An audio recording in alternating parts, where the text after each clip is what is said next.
Hi, I'm Dave Seaman, and tonight I'm spinning in the loop in Taipei.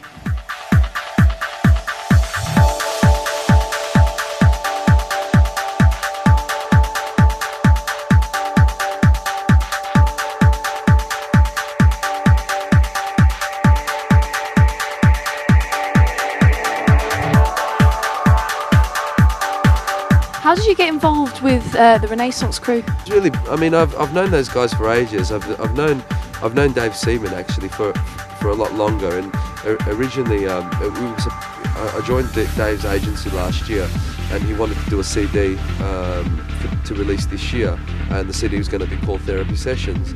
And as it turned out, he handed the project over to Renaissance simply because they've put out a lot of CDs over the years, and it was going to be a lot easier to get the CD out there and marketed and distributed. So instead of just being Therapy Sessions, it became Renaissance Presents Therapy Sessions, which I kind of fell into really, and yeah, here we are. Breakbeat music, drum programming follows two main styles of music, and that is rock and roll and hip hop.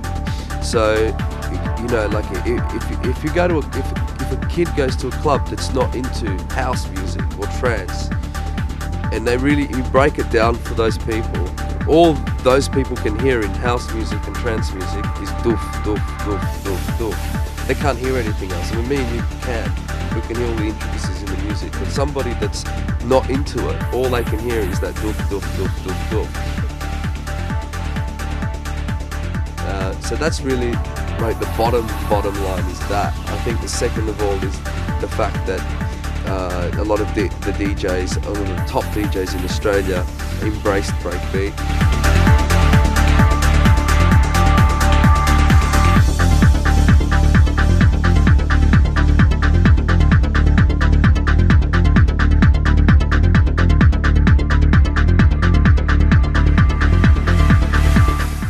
Very lucky to be in the right time at the right place. I sort of moved to London right at the height of the DJ revolution, if you like.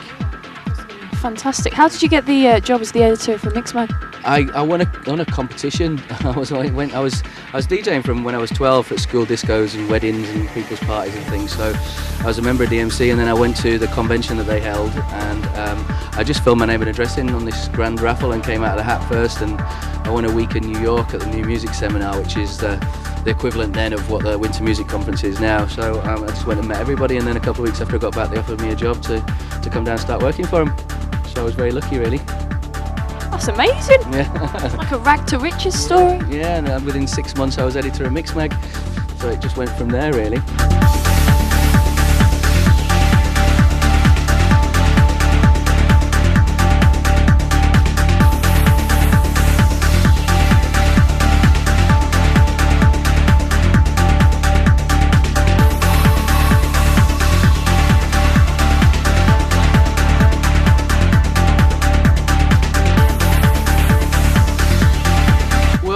When I first moved down there, it was a subscription only magazine for the members of DMC, just for DJs only. And but then 1987 happened, and Mars and S Express and Cold Cotton bombed the bass, and all of a sudden DJs were making records, and the DJ as you know, star, as front person, you know, and sort of happened. And then by the beginning of the following year, beginning of 1988, which was the Summer of Love, and I was going out, and I was experiencing this complete revolution, really, this new youth culture that was happening in the UK, which was a mishmash of Ibiza and America and European all together. We decided that we would try and launch it to the public, you know, because we felt that there was a big revolution happening, and there wasn't a magazine for the public at the time, you know, to cover that sort of thing. So in 1989 we launched it to the public, and we were just making the rules up as we went along at the time, and that was the exciting thing. I mean, it was so new and so fresh. There was no rules. We just covered what we were seeing, and we were just trying to give a voice to that generation, really, which I think, you know, we did in the end. It became the Bible of the scene, really, for a long time.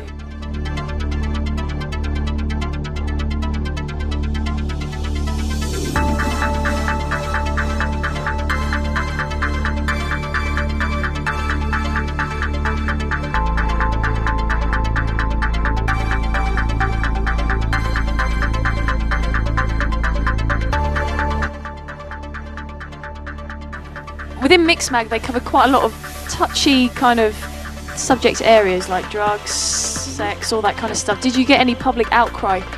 Yeah, a little bit here and there. I mean, I just, you know, with thousands and thousands and thousands of years later, after people have started taking drugs, you know, it's still a taboo subject. It's just so crazy. You know, the Red Indians were taking drugs and dancing to a drum, and it will be going on thousands of years after we've gone as well. It's a natural human instinct to want to gather together, celebrate life to a tribal rhythm in an altered state of mind.